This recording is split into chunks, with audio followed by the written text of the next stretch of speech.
So I am going to introduce our speaker today. So Dr. Mary Lee Esty, who specializes in neuropathy treatment of central nervous system disorder symptoms. Her first study using an EEG neuropathy was under an NIH grant to treat mild to moderate traumatic brain injuries in 1997. It was published in the Journal of Head Trauma Rehabilitation in 2001. She's had subsequent research in the Journal of Neuropsychiatry and Clinical Neurosciences, the Journal of Pain, and the Journal of Neurotherapy. A recent joint study with the Traumatic Injury Research Program at Walter Reed National Military Medical Center continued to document with strong statistical data recovery from post-traumatic syndrome and traumatic brain injury in a cohort of injured combat veterans. She's also completed an ongoing study that provides pro bono treatment to veterans and first responders.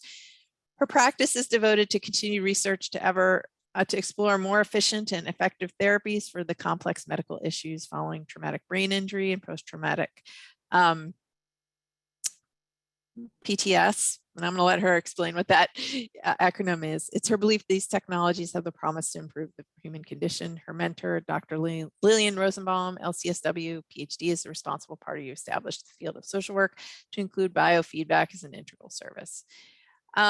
So we are very excited to have Dr. Esty here, and I will let her share additional background about herself as she wishes to do so. And I'm going to turn the seminar over to her. Good morning, everybody. I wish I could say it's nice to be back on campus. I haven't been there for a long time, but I'm going to do it at some point. It's exciting to hear about how vibrant this program is. When I was there were 8 students in the graduate class, if you can believe that. It was a wonderful experience. And it launched well, it was a background for, I think the social work degree just opens all kinds of possibilities professionally and individually. So we don't have a lot of time. You will have copies of the entire PowerPoint here. And keep in touch with me afterwards. So there's an email address you'll have where you can email me directly. So very quickly, because time flies, I certainly had no intention of getting into biofeedback and neurofeedback, period, except that biofeedback is, as of around 1970 something, defined as being encompassed in the practice of social work. So it's officially defined that way, which opens a lot of doors. And it included the Menninger Clinic, which was famous back in, until about the 70s, for basic research in terms of psychophysiology and many, many health conditions. Anxiety, PTS. PTS is post-traumatic stress, by the way. We've dropped the D because it is really not a disorder. It is a state of physiology in the brain. And as chance has taken me sort of deeply into this field, it's become the thing that I do the most of. The first research was when I was asked to accept a grant, an NIH grant to treat mild to moderate head injury. And that was published in the Journal of Head Trauma Rehabilitation. And that has been the focus. But it's a very broad focus because, as you will see as we go through these slides, common diagnoses are often mistaken because people don't take a history of head injury, including the traumas that can occur at birth that actually change the way the brain is going to fire for pretty much the rest of your life. So it's a big topic. We can't possibly cover it all. But when you're doing a history, ask questions. And I know that, the cases you receive cover a huge, huge range of one's life. But children who are diagnosed with ADD, adults who are violent, it's what I have found is that there is the history, and we make a map of brainwave activity so we can kind of see what's going on in the brain. But it's generally the result of head injury, sometimes very early, and it makes one more likely to have a subsequent head injury. Wait a minute, how do I change slides here? Where do I go? Just We use the rehearsed this, arrow right? on your keyboard. You can go forward or back. So in the lower right of your keyboard, there should be arrows. Yes, they don't seem to like this for some reason. Okay, maybe make sure you click the mouse on the screen. And now try it. There you go. Now the arrows will work. Okay. When I was screening people for the that first brain injury study, the NIH-funded study with a hospital in New Jersey, there was a young woman who came in with one of her toddler, a very young child who was just beginning to walk. Unfortunately, she didn't qualify for the study. I think it was because, or at least her last injury had been too recent. People had to have been at least it was either 3 or 5 years post the last head trauma to qualify. As she was leaving, carrying this cute little baby, she said, "It's too bad my children are growing up brain injured." Like, what? What do you mean? She said, "Well, my memory is so bad that I've forgotten all of them, that they were on the changing table and they fell off onto the floor. And the one she was holding, she said she had,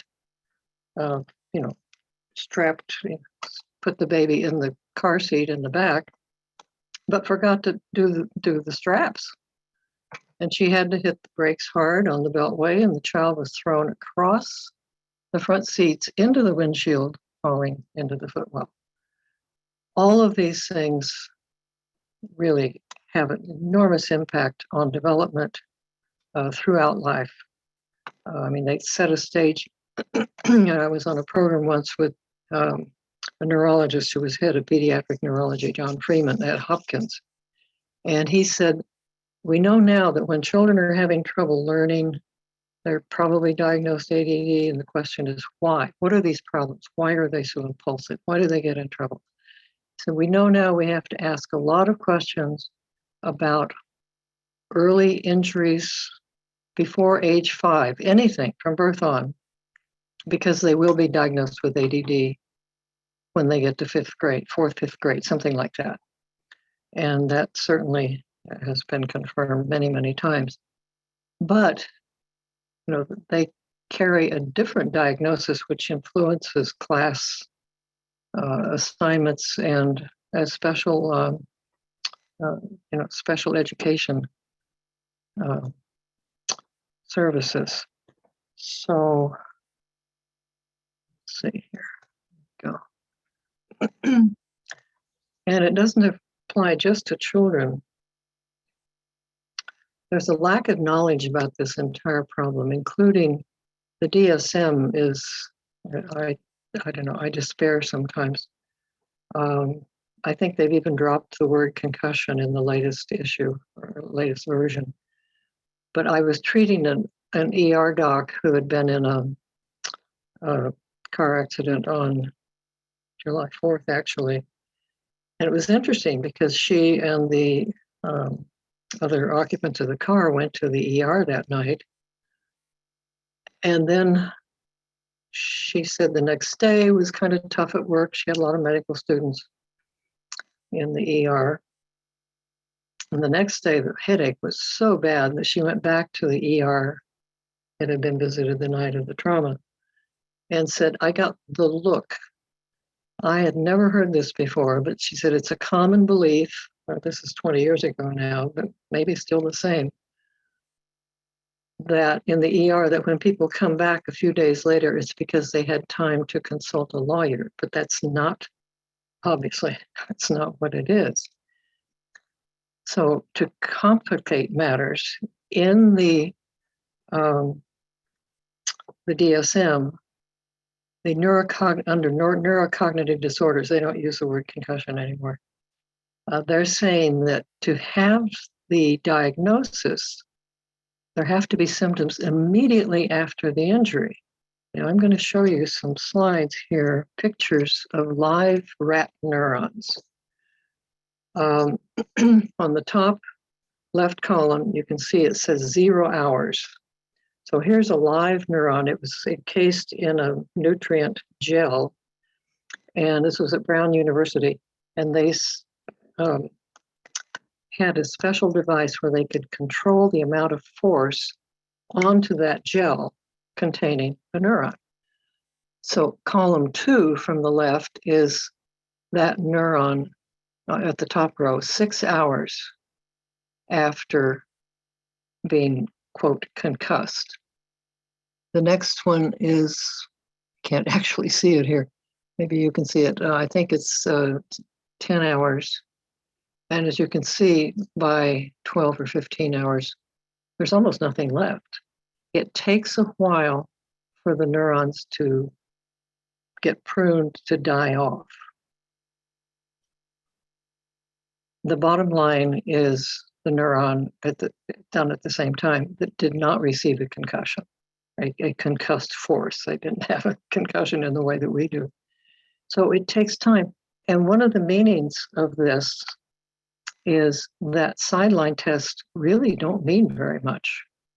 So somebody gets concussed on the playing field and they have them do, well, there's several, the King-Devick tests, there's several, but the full effect has not yet taken place. So the gradual death is well documented, and symptoms can keep cropping up or getting worse for many weeks afterwards.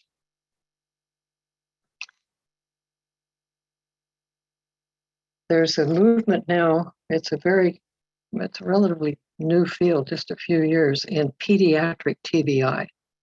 And the long-term effects of birth trauma. I have several clients right now who had surgery within maybe days or weeks, sometimes hours after birth.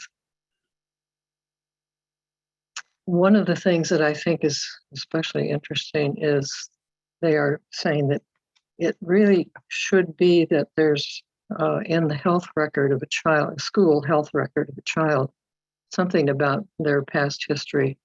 And for those who've been, as very young children, thought to be perhaps autistic, that hearing should be checked because they may be non-responsive, not because of any of the autistic syndrome issues, but because they simply aren't hearing what people say.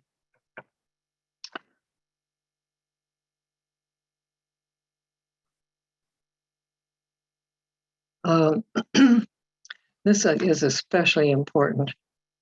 I hope it's not true a lot now, but on the other hand, it probably still happens, that having a baby snore is always been considered to be kind of cute. This cute little thing making snoring noises. But it means that that child has an apnea, and that impedes brain development. I've had several teenage clients who really were struggling academically, and there was a time when it was considered, best to wait to do remove tonsils, adenoids, and stuff until sometimes kids were 11 or 12, but the sooner the better, because the academic problems are really severe. So these are primary symptoms of concussion. We're not going to go through those one by one. You can read that later. But the loss, a simple one, is the loss of the ability to remember dreams. This has been, it's amazing to me how often that happens. And it was during the NIH study back in 97 that became an issue where people started saying, I remembered a dream last night and I haven't remembered one since before the wreck or whatever happened. But it is a symptom, potentially a symptom of post-head trauma. So this is another list. Do you ever know anybody who didn't have a sense of humor? You know, it's hard to understand sometimes. But what I have found is that that is very commonly one of the post-traumatic symptoms after concussion. And concussion and TBI are neither one. They are synonymous. So a concussion is not a lesser injury than a traumatic brain injury. And a big problem in this field is that there is no really great definition of TBI. It's, you know, the overlap of symptoms and the lack of really a good ability, although things are getting better, of being able to actually document the physical aftermath is very tricky. So as you do histories, look for these things because it does make a difference. So any event involving gravity, pressure, effects inside the brain, changes brain function. Blasts with our current, certainly recent wars, the veterans I've treated, many exposed to many blasts. It was not considered a problem until it became known recently that what the blast wave does as it passes through the body, it affects every single cell in the body because you've got this force wave going through and there's vacuum pressure. So it's like having a stroke in the brain. But one of the Lawrence Livermore labs just not too long ago released a study that it causes cavitation in the body. Cavitation is the creation of little bubbles that burst. It was during World War II, cavitation was a problem with wooden or soft metal propellers. They just develop holes, and it was these little bubbles that were occurring. So that's something that's people who've been through a lot of blasts have suffered many brain injuries, sometimes just with one, but I have one client who had well over 300 blasts. And it's still not treated by the military medical establishment. It's beginning to be recognized as part of the disability that follows. This is a picture from Lawrence Livermore Labs of what it does inside the brain. So every tissue and organ in the body is accelerated at a different rate as this blast goes through. So you get bleeding. Virtually every, as it says, migraine is very common. Eardrums, oh my goodness. And the lungs, the bowel, the middle ear. We have a rather vulnerable body. But as you do histories, it's important to remember. Now, another thing to ask about is whether you tend to feel colder or warmer in the same ambient temperature as other people. What that turns out to be usually is certainly after any kind of acceleration, deceleration injury, is the pituitary, the connection between the pituitary gland, which is held in this neat little condo in the base of the skull, with its fibers going up into the hypothalamus, it changes thyroid function. And on the extreme body temperatures, usually people are feeling colder. but some people feel hotter, and they need to be seen by an endocrinologist. The immune system also suffers. We make a brain map when we do treatment, and we can actually often see on that how the brain function has changed. That's another story. Low speed rear ending is counterintuitive. The damage from it is counterintuitive. Without going into detail, when the car is rear-ended at a relatively slow speed, let's say below 15 miles an hour, 10 miles an hour, the occupants actually suffer, are exposed to more forces back and forth than at a high speed, because at high speed, the frame of the car takes the biggest brunt of the force, so the occupants are not jostled so much.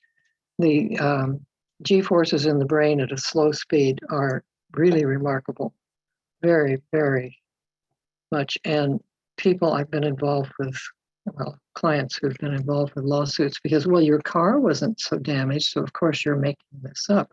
That's not what was going on at all.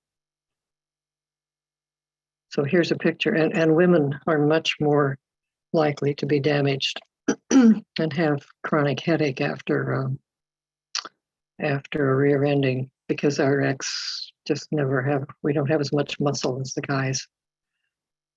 And the damage to the lordotic curve, the cervical curve in the neck.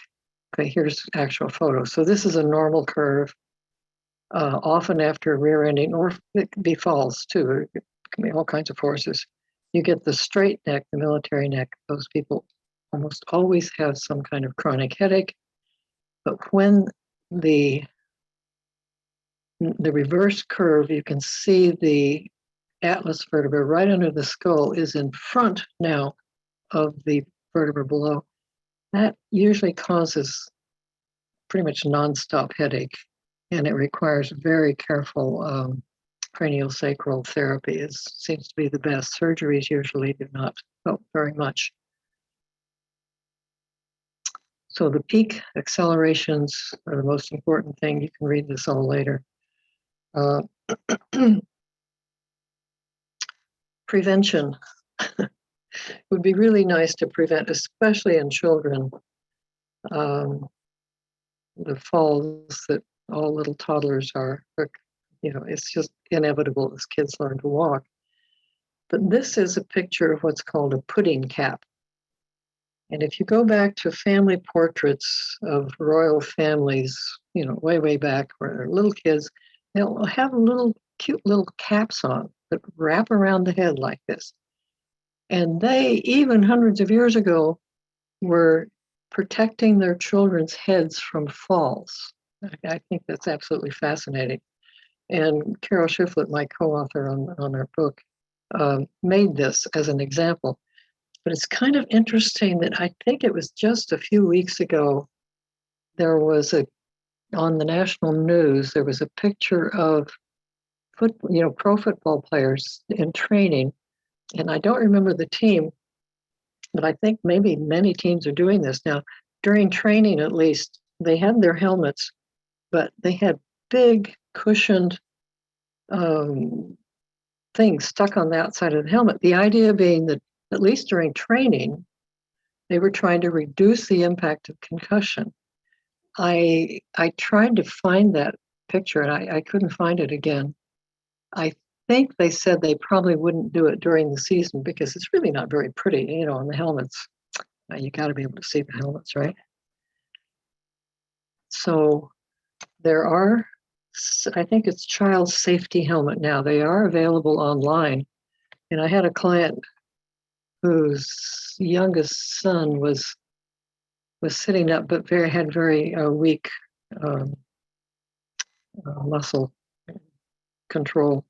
And he was hitting his head a lot. And she found something like this online, a modern one. So I highly recommend it. It can save a lot of trouble.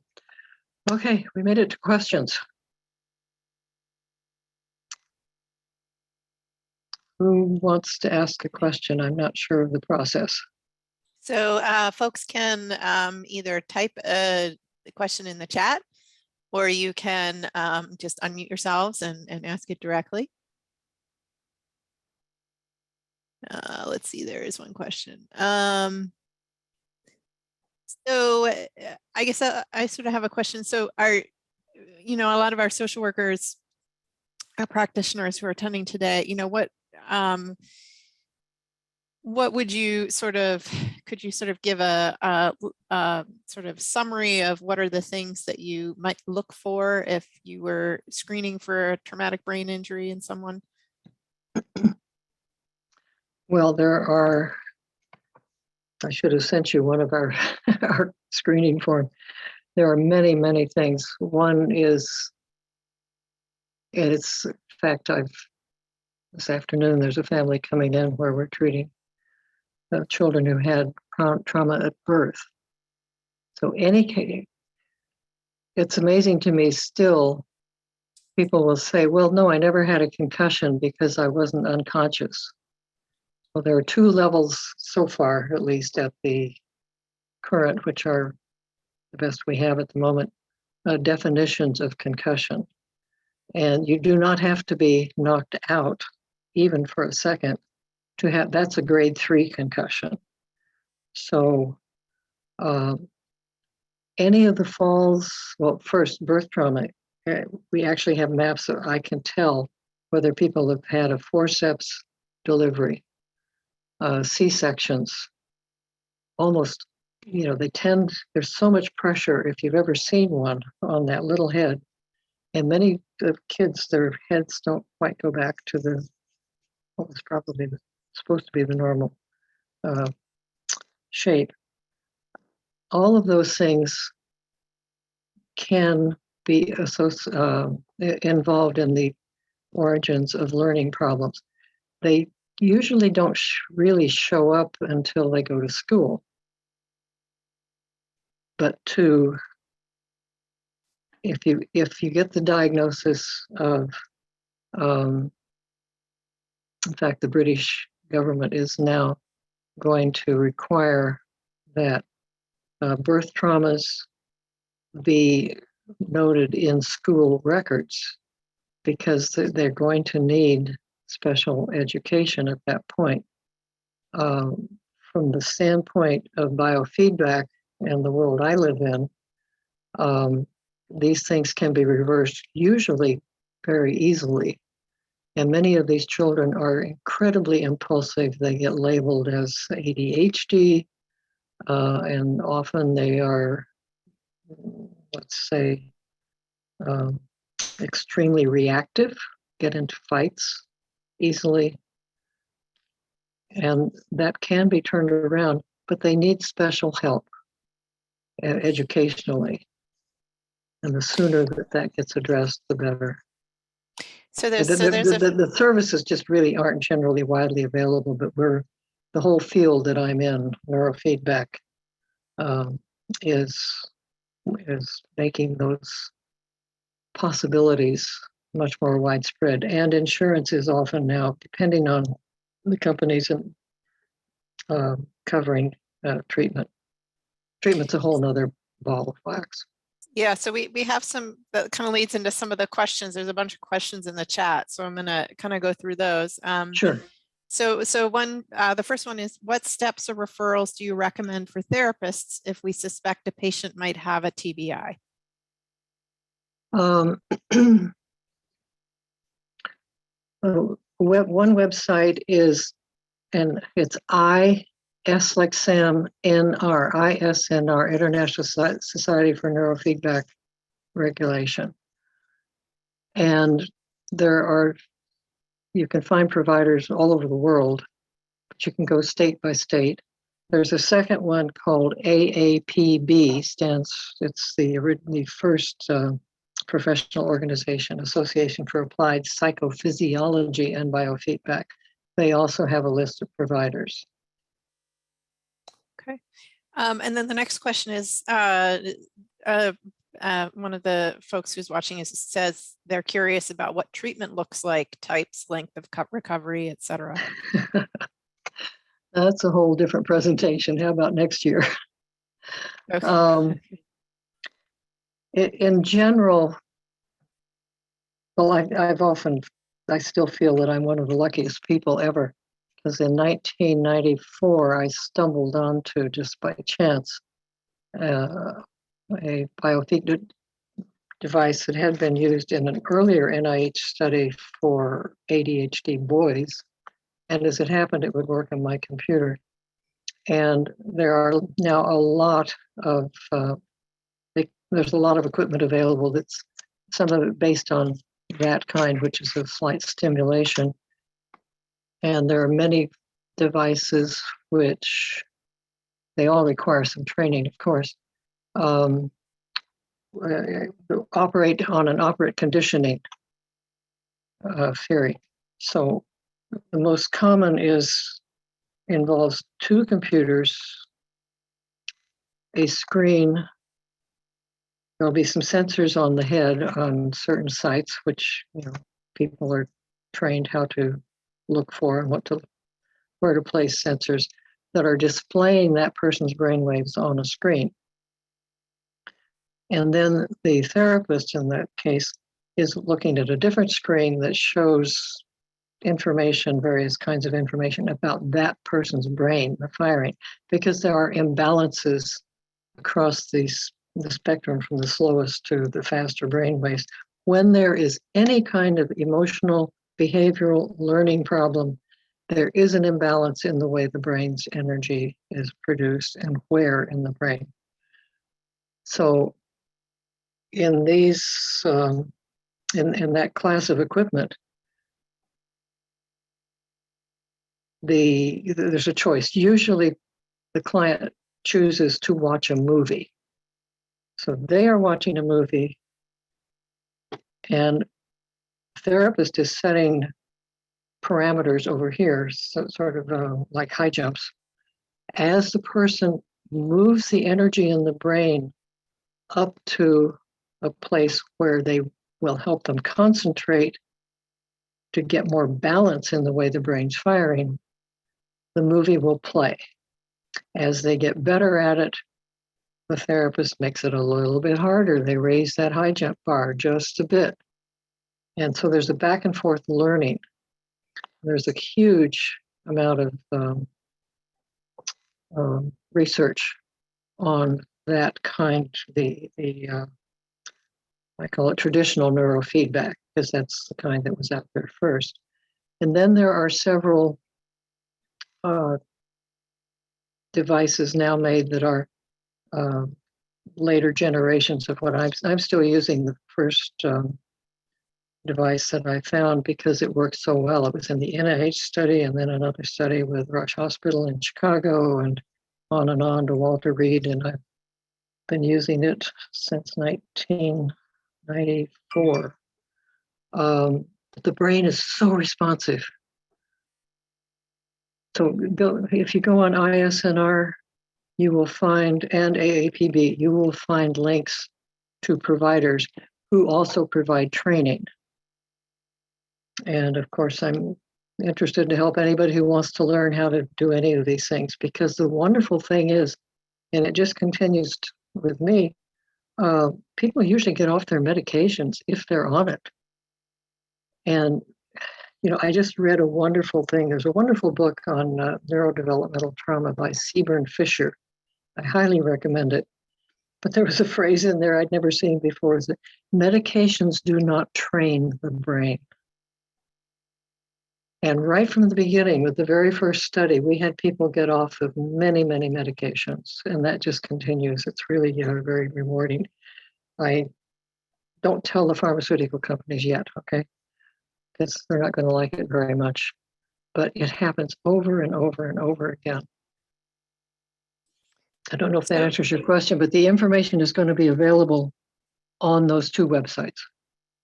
So I think that may answer the next question. The next question asks about how a social worker would find good resources and knowledgeable experts in this area. And it sounds like those two websites might be good resources for folks to do that. Oh, I think so. But, you know, use my email address. Okay. And then another question is, do some sports like running cause any brain trauma from the constant jostling of the brain? And how can families understand the true risks for each sport? Oh, the true risks. Well, the sport that I recommend is combat chess, where you just hit the timer really hard. Fencing is the only one I can think of where probably you're not so likely, but it's important to have fun. So, you know, gravity, you know, we live in gravity, and as long as we're in gravity, there's going to be a force that's going to exert its power on us. I think it's very important to play sports, so I don't want to degrade one, but I ask people to, if they can, avoid hockey and football, tackle football. I've treated professionals in soccer, et cetera. It's, you know, things are going to happen, but if there is a role for neurofeedback here, because after an incident, whether it's being rear-ended at a slow speed or, I don't know, you fall down, well, of course, falling down is always tricky. There are many ways to fall. But if the person can get treated soon afterwards, before, you know, big problems start to show up, that is important to do. So I see there's a few questions in the chat, but I see that one of our participants has her hand up. Emily, do you want to unmute and just ask your question? Because I'm wondering if it's related to this.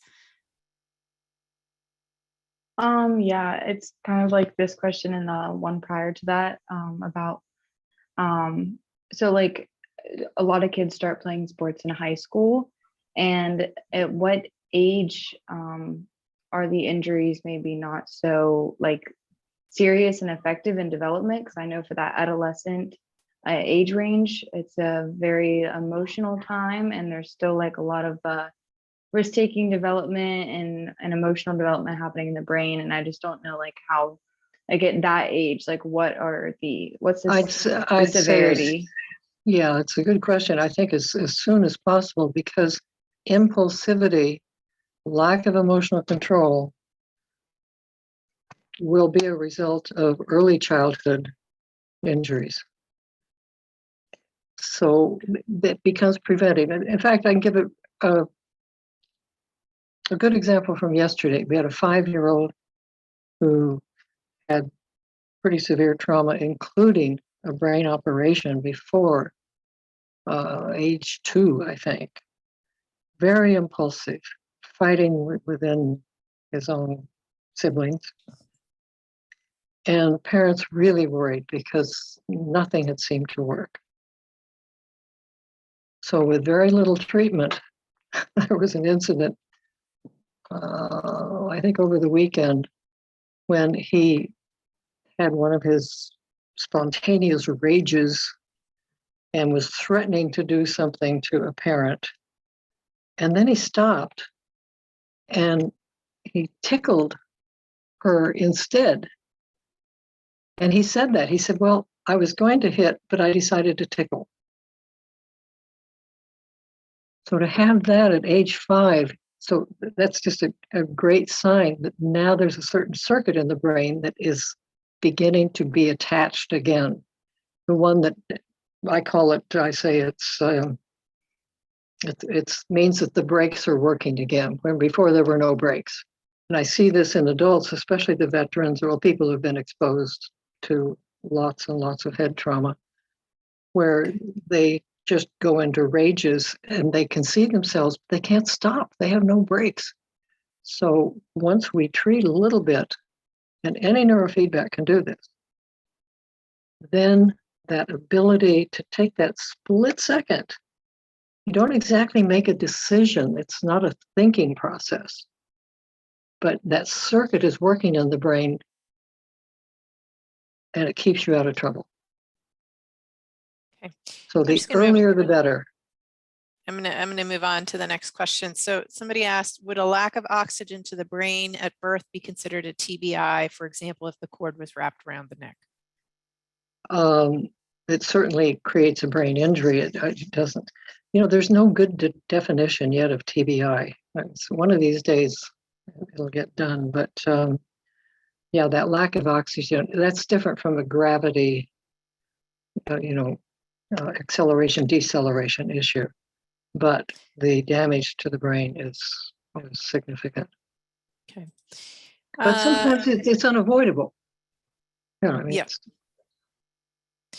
So the next question is, we sometimes have difficulty finding rehabs or skilled nursing facilities for patients with TBIs due to behaviors. Some who have TBIs demonstrate. How long can aggressive behaviors continue, and are there any medical treatments that can lessen it? They can continue for a lifetime. Family dynamics, well, you all know about those. They persist. I have a family right now is dealing with that over 3 generations. Behavior does not change with age alone, which is why the sooner the better. And in fact, 20 years ago, just about 20 years ago, a young adult man came into me, and he had oh my goodness, he had temper problems. But it traced back to, at age, I don't know, he was still in arms. He got dropped onto concrete steps when he was still an infant. And he'd always been like this. So going through school was tricky, but he was smart enough. But as we treated him and the rage went away, he was able to repair relationships and develop a good relationship with his father, which had always been tumultuous, to say the very least. The next question is, do you think that coaches for Little League kids sports should receive formal training about head injuries or TBI? Yes. Okay. And the next question is, has neurofeedback research also looked into work with early stage dementia, or would it be inappropriate for this condition? At this point, I would suggest the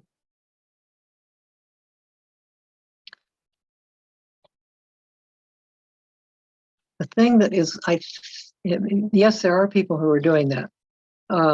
That requires a great deal of training for traditional neurofeedback. I have a colleague in my office who does that.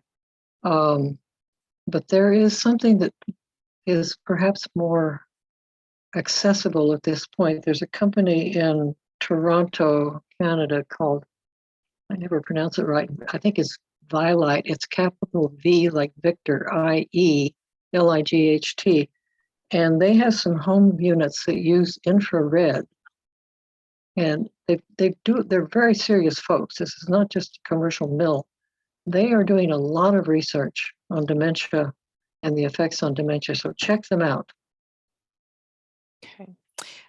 Is there often a misdiagnosis of autism with children who have experienced traumatic brain injury? And does applied behavioral analysis seem to be an option, even if the child does not have autism, but has similar behavioral disruptions? Yes, I would say it's definitely, in fact, I had a young man here yesterday who was labeled autistic when I started with him, I don't know, 15 years ago or more. But with some treatment, all those symptoms went away. I mean, he was no longer considered autistic. And then the last question we have so far is, are mental health professionals able to diagnose a TBI, for example, on a biopsychosocial or mental health evaluation, in the diagnostic impression section based on self-report of the injurious circumstances described by the client's parents. So I guess they're asking, like, can social workers just diagnose this, or does there need to be an additional type of evaluation? Well, obviously, as in any case, you can get as much information as you can, and especially medical information. It's really important to get the history going way back, even in childhood. In fact, I'm adding a question to our history form, which is, have your parents ever suffered a concussion or a TBI? Because just think about it. One of the first things, not emotional, it slows reaction time. And for those of you who are parents, you got to be fast on your feet and with your hands to keep your kids safe. And going back to one of the first slides, that young woman who said, my memory was so bad, and her reaction time, obviously. It's important for everybody in the family to stay as healthy as possible. And over all these, 25 years, in many cases, I've treated 3 generations in the same family. It's been very interesting to see how the dynamics change. I'm not sure I'm really answering what was the full question? So I think the question is, can you just diagnose it, or do you need to have like a medical evaluation? Like based on impressions, can you just say you think somebody has a TBI and then put it in the diagnosis, or does there need to be something else? I would, yeah. Unless there's something special about the state you're practicing in. Okay. So I think we don't have any more questions in the chat at the moment. I just did post a link to the evaluation survey. If folks can complete that before you leave, that would be great. I see there is also one other question. Can you give the name of the book you referenced by Fisher? Seaburn Fisher, Fischer, I think. It's called Neurodevelopmental Trauma. Okay, I'm typing that in the chat for folks.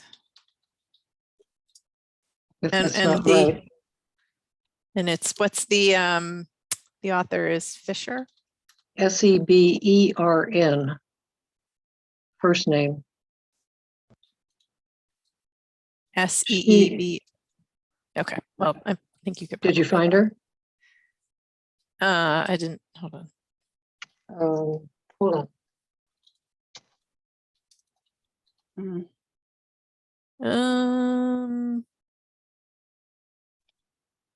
not seeing. Okay, it's the full title is Neurofeedback in the Treatment of Developmental Trauma.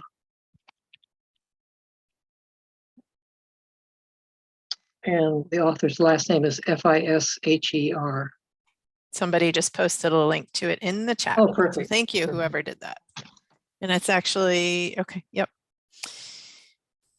And if you want to know more about concussion, our book on concussion has just about everything I could get in there. Okay, well, we're just about at time. So I want to thank you, Dr. Esty, for presenting today, and thank you everyone who attended. Again, if you can take a minute to fill out the survey, I'll post that link in the chat again in a moment. And we will also be emailing out a few articles recommended by Dr. Esty, as well as the PowerPoint from today. And your certificate should come in about a week or so. So